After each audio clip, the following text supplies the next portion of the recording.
Hey, salut tout le monde, j'espère que vous allez bien. C'est moi, Jonathan de l'agence EXP. Puis aujourd'hui, on a Karine de Laval qui me demande, Jonathan, c'est quoi la différence entre un bon deal et une bonne décision? Je la trouve vraiment bonne, cette question-là, parce que souvent, on mélange les deux. Et il faut pas.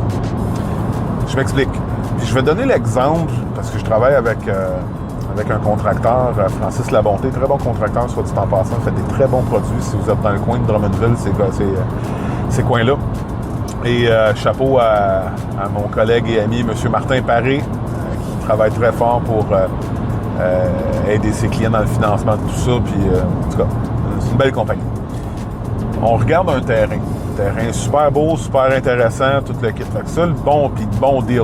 Ça, tu te dis comme, ouf, capable de construire 2,16 là-dessus, ça fait à peu près, pour la valeur du terrain, je vais dire n'importe quoi, là, 17 000 la porte, c'est un excellent deal. Fait que là, tu te dis, bon, let's go, je fais une promesse d'achat. Ben là, t'es coincé parce qu'il y a un moratoire sur ce terrain-là. Ou ce terrain-là, quand tu regardes, puis quand tu l'étudies, puis c'est ça la bonne décision. Fait que le bon deal, c'est le prix. Le prix, 17 000 la porte, t'es en business. Mais quand tu regardes, mettons, le zonage, puis là, tu vois que, pas le journal, mais tu regardes la map. Hein, parce que plus souvent qu'autrement, tu regardes la map, tu as le listing, mais tu as juste la photo du terrain avec la cadastre ou la maison. C'est applicable, soit dit en passant, à une maison aussi, là. Tout ce que je dis là, c'est applicable. C'est en termes de localisation, en termes de...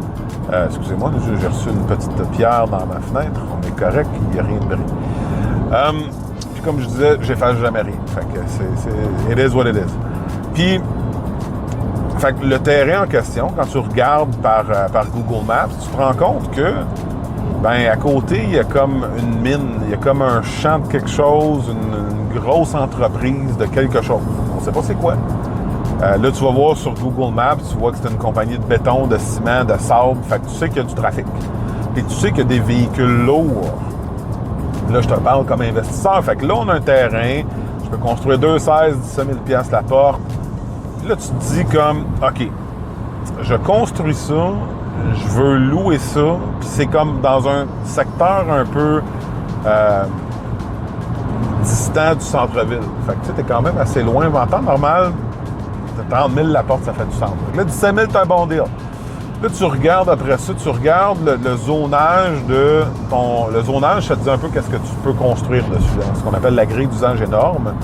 Ça te dit ce que tu peux construire là-dessus, c'est quoi le besoin de tout frontage, tout le kit, etc.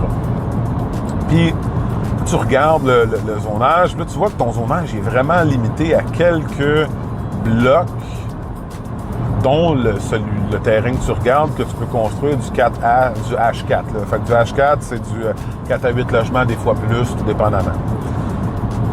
Fait que là, tu as cette petite section-là qui est là dans un secteur qui est pas homogène, qui est éclectique.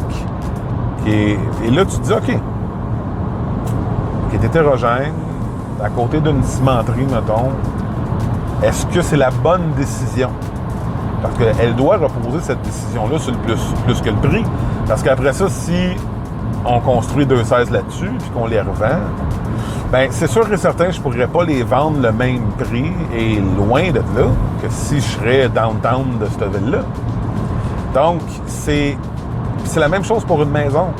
Tu sais, une maison, tu trouves le deal du siècle, mais tu te rends compte que, parce que tu sais, puis là, c'est d'être... Je vais donner cet exemple-là, puis je trouve ça flagrant des fois. Tu as des gens qui recherchent les deals, d'accord? Un, tu n'es pas le seul. Tout le monde cherche des deals, fait que tu vas payer de la surenchère, puis le meilleur exemple, c'est les reprises de finances. Mais deux, c'est que tu rentres dedans, tu te dis, OK, moi, je vais la rénover. Je suis capable. Tu te rends compte, finalement, que tu n'es pas si manuel que ça. Fait que le deal, tu l'as pris, tu l'as eu, mais la décision, la bonne décision, pas convaincu que ça l'est maintenant la bonne parce que